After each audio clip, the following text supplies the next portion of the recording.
अस्सलामुअलैकुम। आप देख रहे हैं जान भट्टी 10। मेरा नाम है मोहम्मद मोहसन। ये है मेरे साथ मोहम्मद फैसल। ये चाचा जी का नाम है। चाचे होना का भी तारफ होना ही करवाने हैं। पहले अपनी तो दस आज का व्लॉग है साडा कराची अल्ताफ टाउन न्यू कैफल आजम होटल ते चाय पीन बैठे हैं। आज तुहाडे नाल भी शेयर कर रहे हैं चाय पी। और सुनाए वीवर सब ठीक ठाक है।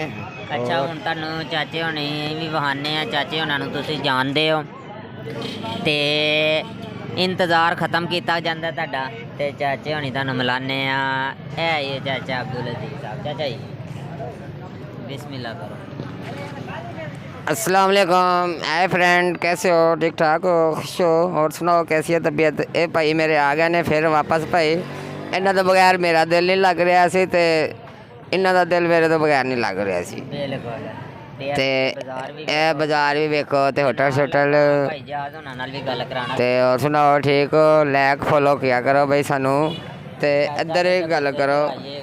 हाँ गुस्से आ जावांगे फिर काम बहुत ख़राब हो जाना है। तो चाय शाय पीनी है तो आ जाओ भाई, चाय पिला दइए तुहानू।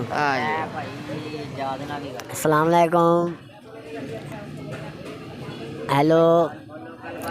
हाँ ठीक है जनाब। आप लोगों का बहुत बहुत शुक्रिया। हमारे को लाइक करें।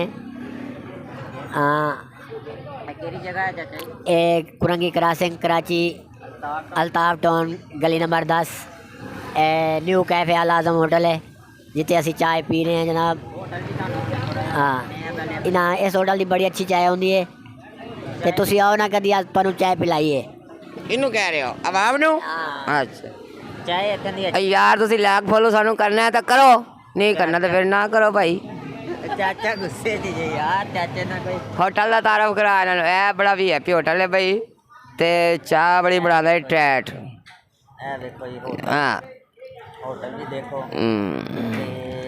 ते चाचे होना तो बगैर लाहौर दिल नहीं सी लग रहा तो मैं क्या चलीए फिर लाहौर कराची चाचे होना को।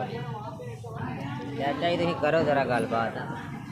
चाय इधरों ठंडी हो जाएगी तो चाय शाय पियो तो फिर हुण करना। मैं तो कहना अल्लाह दे सुरपुर्द करिए काम नूं हुण। की ख्याल है? अच्छा नारा मार दीजिए फिर। पाकिस्तान जिंदाबाद जिंदाबाद। चलो जी ठीक है इंशाल्लाह वीवर मिलते हैं अगली वीडियो में। अगली वीडियो तक के लिए अल्लाह हाफिज़।